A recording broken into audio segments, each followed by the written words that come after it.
Welcome to the Debrief with Kendal Bailey. I am so incredibly thrilled today because I am with a trailblazer of a nursing leader and somebody who has been a huge inspiration to me.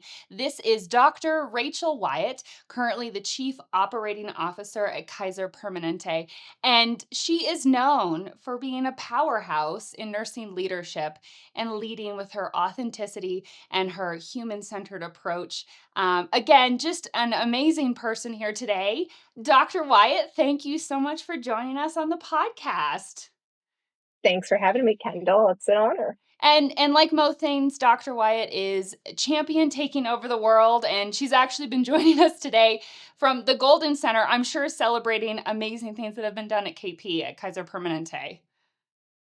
Yes, today we're actually celebrating all of our leaders, both in nursing and outside of nursing, and really coming together to understand what our purpose is, why it's so important to have a purpose and to know that, and what we're trying to do. We're trying to improve patient outcomes and how we can do that better together. And I will say one of the things I have loved about Rachel and working with her is that it's not just about her team or the nurses that work with her, but the patients under her charge and ensuring that they have quality care outcomes. So, Rachel, I'm going to start with a really easy one. How did you become so amazing? How did you get to your place in nursing? Because you've had a journey. So, what did that look like for you? I think as I actually get older and my journey continues to evolve, I am more thankful every day of how I landed in nursing because it was not planned. I don't come from a family of nurses. I was very lucky when I was younger and in college, trying to figure out what to do with my life and what I wanted to be when I grow up. One of my jobs was a secretary in a hospitalist office, and this was back in Florida. And thankfully, that office manager was a nurse, and she saw something in me, and she tapped me on the shoulder one day and said, you would really make a great nurse. And I was like, I don't have anything else going on with me. So let's try out nursing school. And I believe it was fate to learn that I had completed all my prerequisites to get into nursing school, not really knowing what I was going to be doing. So I'm so thankful to have a mentor that I didn't even know I had at the time to tap me on the shoulder. And she saw something in me that I did not, which just further validates the importance of mentorship. But again, I'm more and more thankful each day that she did that because I don't know where I would be if that conversation didn't happen. And just to clarify for all of our listeners here, you really did go through like each level of nursing. Like you right? Like you've really gone through Yeah. this journey over years.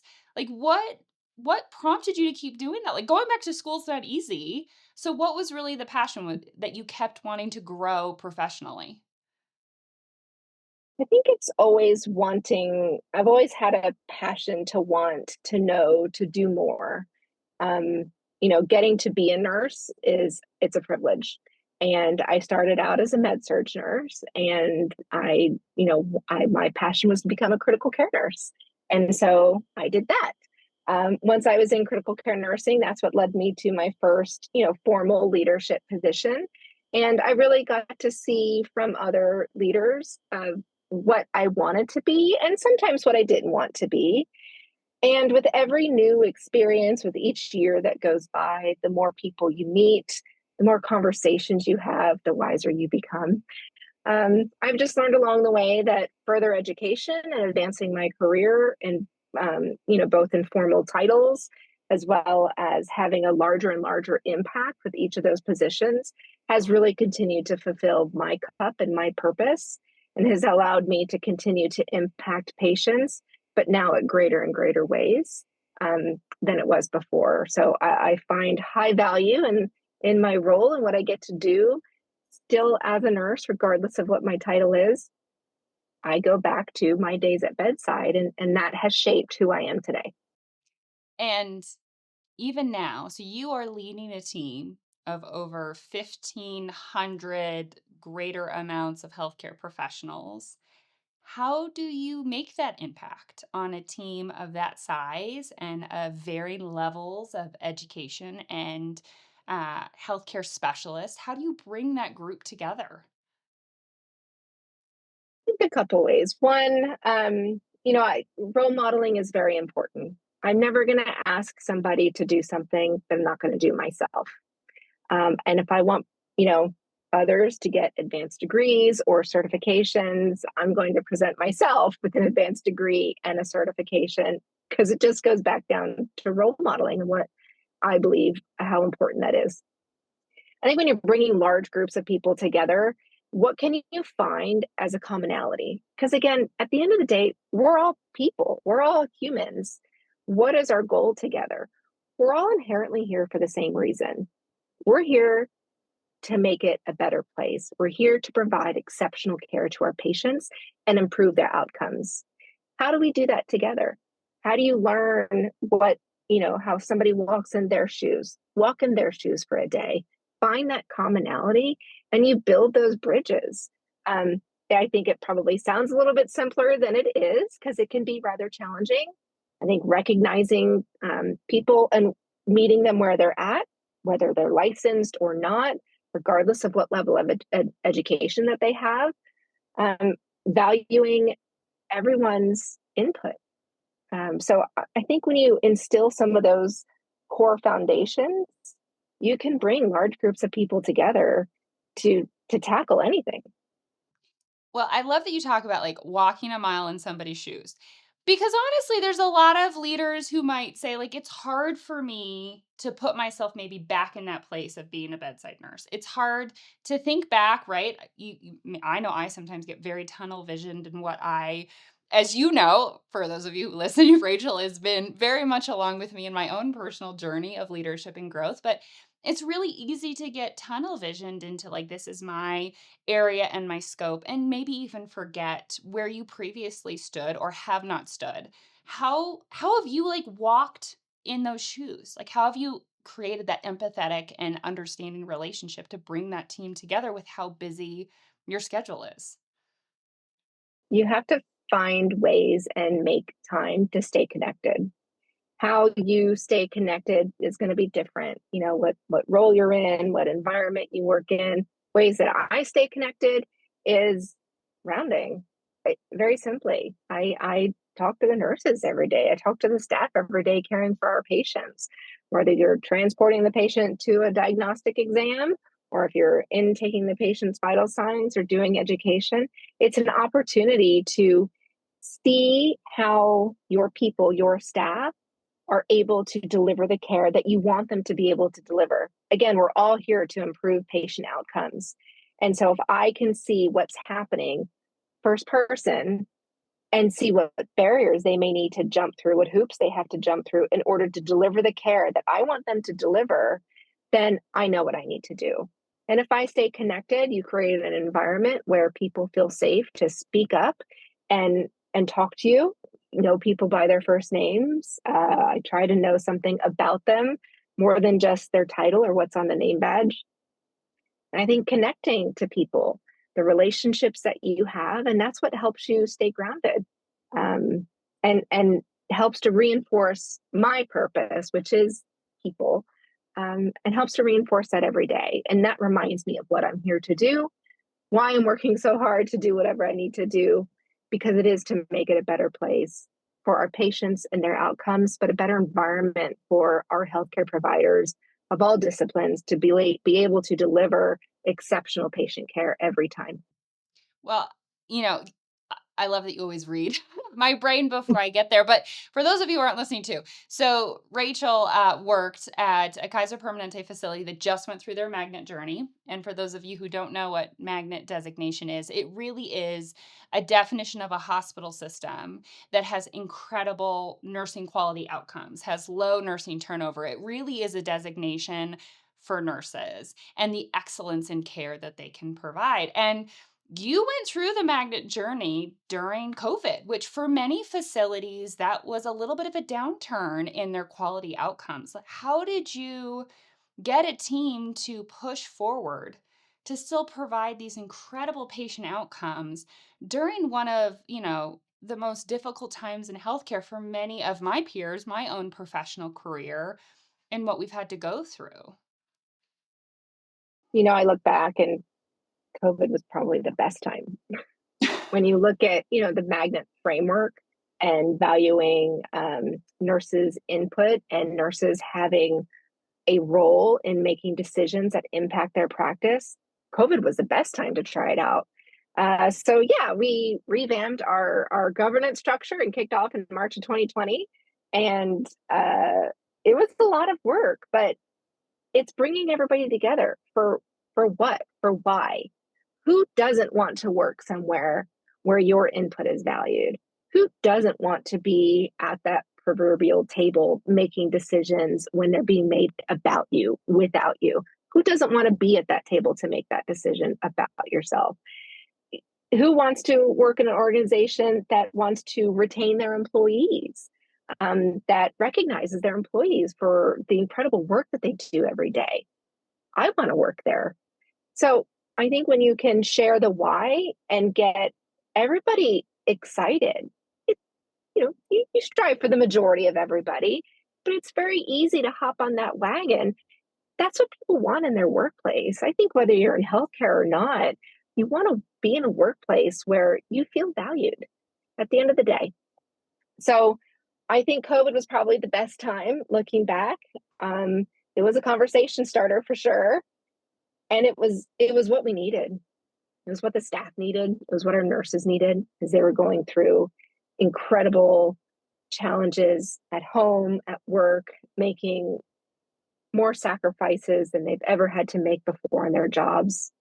And to be able to do that and understand why they're doing it and for the greater good and to feel valued while doing it, it was the best time to do it.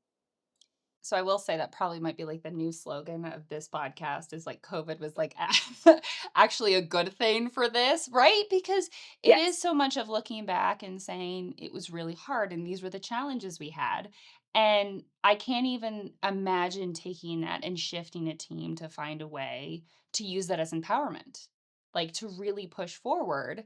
So I just appreciate that because I don't know I don't know if there's been many conversations about what is the good or what can come from the good of really difficult moments in our profession.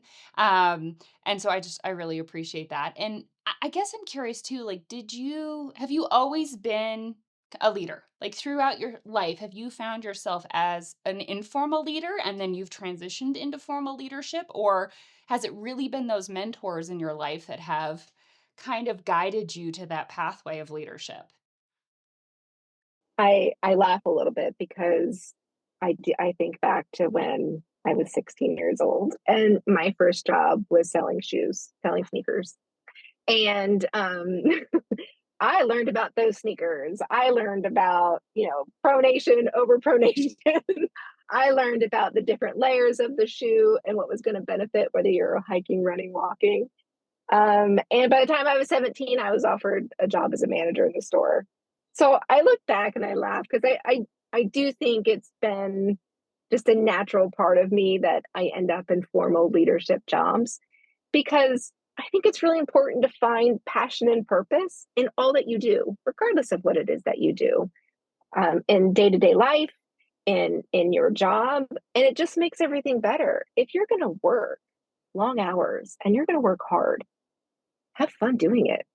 And so I do think I've always probably navigated to these formal leadership titles, but I also always try to remember who I am and why I'm here. And it's not about the title. It's about the impact I'm trying to make and how I want things to be for me when I'm older, how I want the future to be for my children, other people's children. Um, and so that's what I look forward to each day. So, I've sat in many a times in your office trying to soak up those For skill all good things. sets for all of it. So, when you have many new leaders stepping into these roles, looking at what you've done and you've cultivated and built in your leadership career, what do you usually tell new leaders? I've probably said this question to you. I'm a new leader sitting in your office. How do I do this? What should I be doing? What do you tell those new nurses? Because we know that there's lots of nursing leadership turnover. We need more nursing leaders. So, how are you growing from like you somebody who's looked at you and said, yes, you have these skill sets and you've seen these things in yourself. How have you cultivated that for the next generation of nursing leaders? I think that's a really big question because, people's first impression is incredibly important. And so what kind of impression do you want a new leader to have? Regardless of the background. I like to have new leaders. They get started, get their feet wet. We're always jam packed with reading the policies and checking the checklists. But I like for our new leaders to kind of get their foot in the door for a little bit. I meet with them at about the 90-day mark because I want to see what their experience has been without any outside influence. What has their onboarding experience been? What is their first impression it has been? And then that dives into what are you doing? What do you hope to achieve? Why did you choose this role? It is a job of choice. So why did you choose it? And you laugh, but it's really important because again, you work very long hours and you work very hard. You really got to know why you chose it. But I tell all new leaders, just get out there and listen. Go be there where the action is happening. Go be there at the point of care. Find out what your people, those that you are entrusted to care for, which are your staff, who are then caring for the patients, find out what challenges they have. Find out what's working well.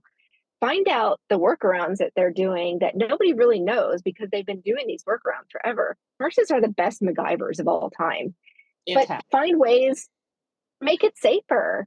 So I think it's always important as a new leader, it's easy. Just get out there and be with your people. Listen, watch, observe, build relationships, build rapport, and you can never go wrong with that. And then put together your vision for what you want to achieve and then drive for it. Well, okay, I'm gonna point this at you because you've known this has been my struggle. As a new leader, there's a lot on the docket for you. There is a Yeah. lot on the plate. There is a lot of meetings and changes in healthcare every day is like, which is the new maybe potential dumpster fire I might be working with today. So how do we prioritize like that? How do you prioritize that in what you're doing every day to make sure you still have that time to meet your passions and figure out what your team needs at the center of care? I think know your values. Know what you're trying to do each day. When you find yourself at your desk and you're so bogged down, you've got 100 post-it notes on your desk and on your computer monitor for all the things that you need to do, and you don't know where to start. I prioritize with safety.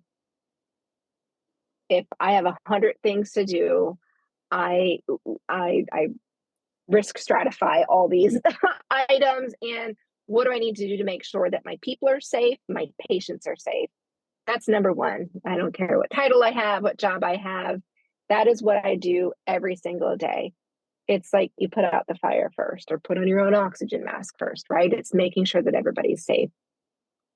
And from there, then you start prioritizing out, what is going on? What are you trying to achieve? Um, I always try to think bigger, have a big vision, be able to articulate your vision.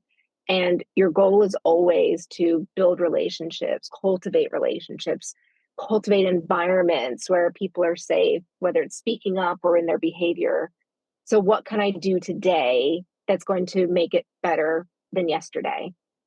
And that's where I try to focus. And that's within our control. I try not to spin my wheels on what I can't control. Sometimes you just got to do the do. I think those are Kendall's terms. But focus on what you can control, and you can make a lot of good happen. Are you turning some of my own words on me at this point? Because that was Hey, beautiful. yeah, you got to do the do sometimes, and it You just doesn't gotta feel go get it great. done. Yeah, but that's not for the greater good necessarily, and you can do great. Well, and from something coming from somebody who is Sacramento's women who mean business, and you have cultivated this incredible team, this amazing nursing structure. So, as a nursing innovator and what you've seen from the nursing profession, what are the big things coming down the line? Like, what do you think is really strategically needs to be done as healthcare to hone in and empower nurses and grow this nursing profession? What are you seeing as like that big overarching strategic goal to get us to that next level? right? Easy questions for you, obviously, for today. Right. And again, let me try to figure out where I'm going to narrow that down to. But I'm going to narrow it down to right now, professional development. How are we going to continue to deliver upon our promise as a nursing profession to humanity? How are we going to continue to be able to deliver on that promise for centuries to come? Let's not forget where Florence started, okay? And it really is through professional development, it's through professional governance. But how do we continue to elevate our nurses, elevate our practice, support our nurses to working at the top of their license? As we're seeing a large influx of patients who are meeting that Medicare population graphic now, how are we going to care for this population? And I think we all live in a world where, oh, there's something new. We'll huddle it with the nurses. We'll just huddle it. We'll post a flyer in the bathroom, in the break room. We'll talk about it at the huddle. We'll send an email. Maybe we'll send it on an internal social media site now. But that's not professional development. That's not how we're going to meet the needs of a growing population who needs nurses. So I think about virtual reality and simulation. Luckily, that was something, Kendal, that you introduced Kaiser to several years ago now. And it's the future.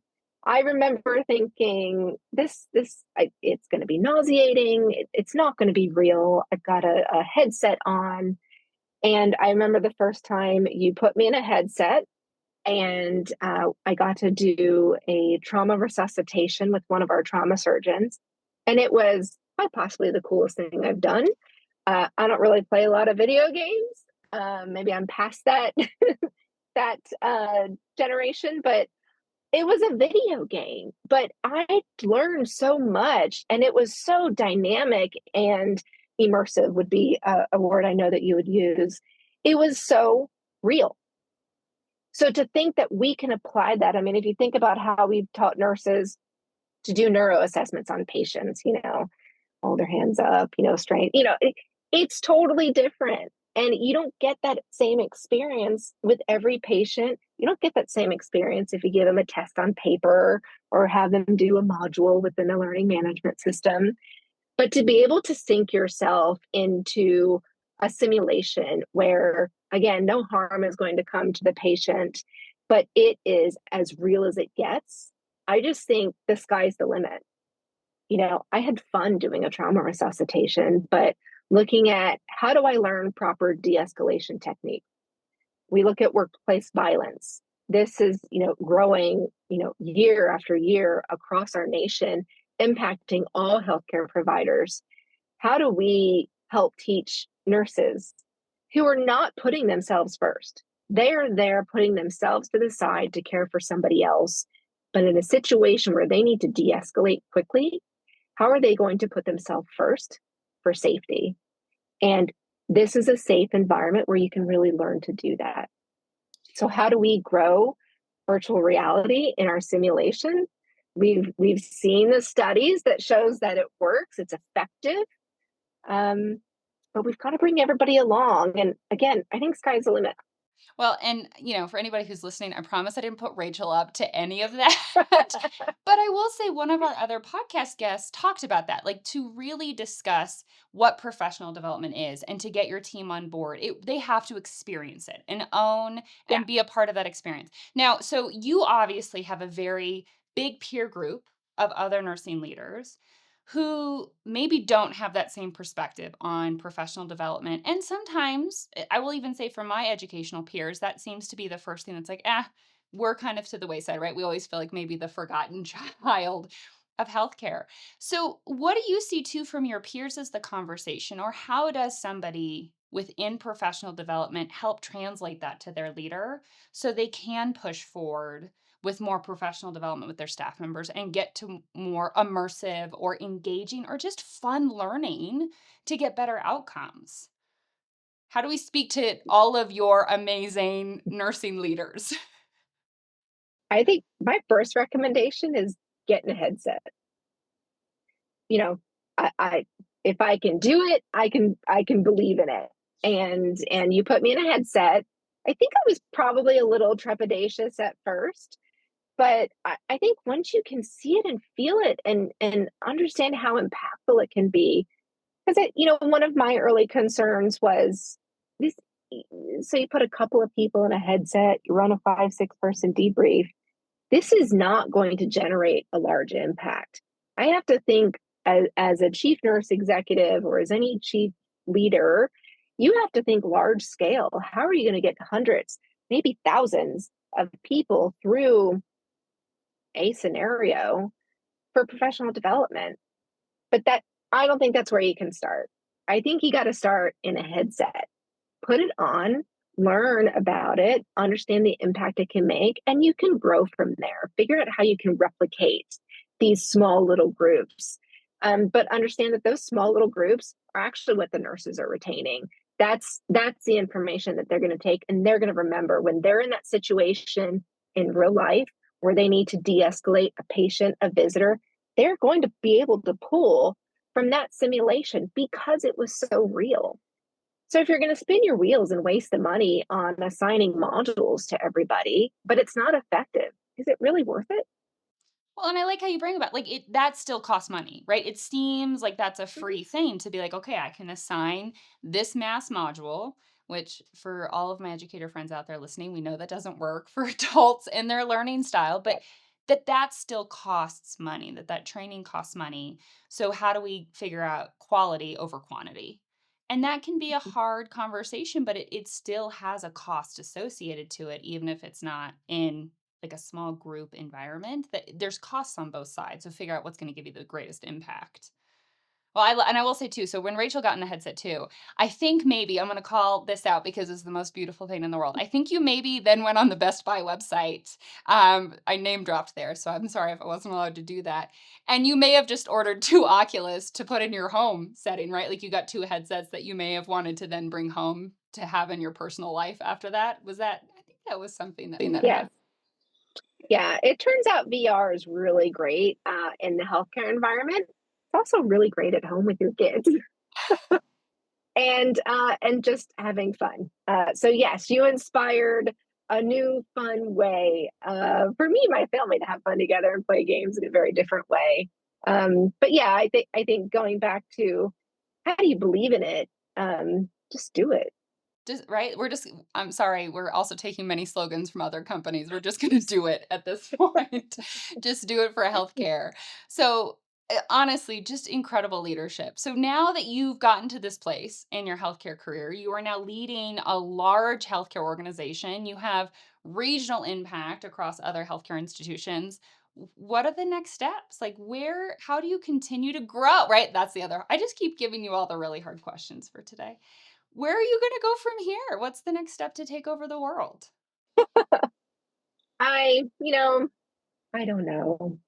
I think it's okay that I don't know that answer today.